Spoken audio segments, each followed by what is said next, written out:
Hey everyone, and welcome to part 2 of the Making Your Money Work For You financial series. In this video, we're going to be talking about banks and why you should switch yours. So stay tuned if you want to find out more. Okay, maybe you don't need to switch your bank, but I'm going to talk to you about why using these big name banks like Chase, TD, Capital One, Bank of America, maybe not the best option for growing your money.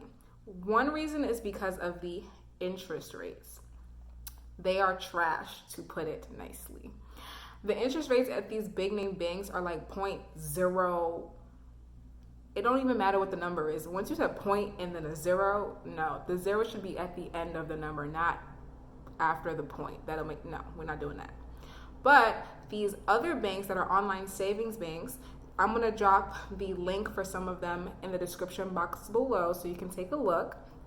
Their interest rates are way higher. They're actually 1.x amount.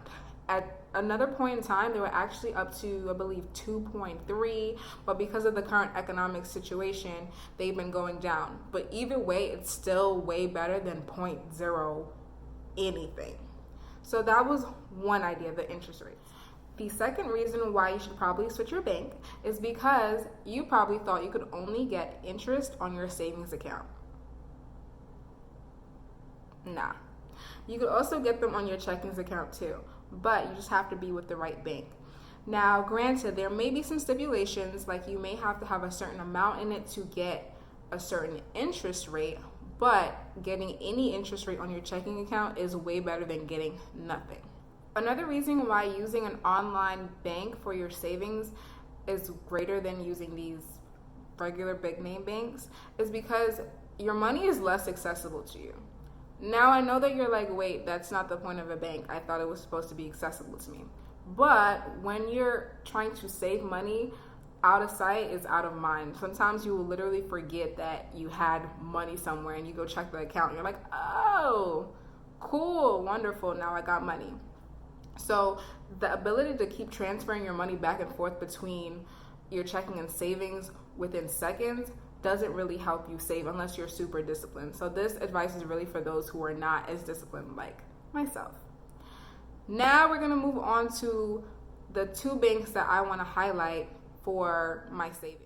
The two banks that I like to use, especially when it comes to making my funds, the ones that we talked about in the last video, are Wealthfront and Betterment. And if you choose to get these accounts at some point or even at the end of this video, you can use the referral code that I put down in the description box below. Now I'm going to go into a little bit of detail and describe how these banks work. These banks were initially intended to be an investment platform.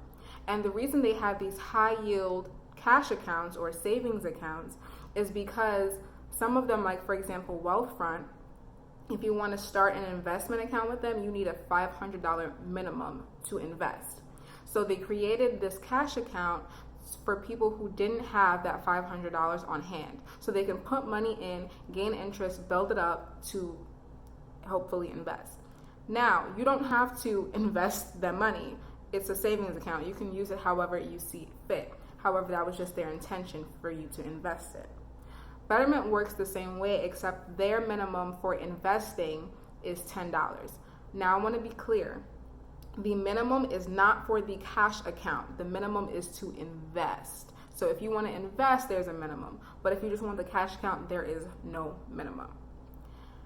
All right, guys, I hope that you enjoyed your daily dose of melanin on part 2.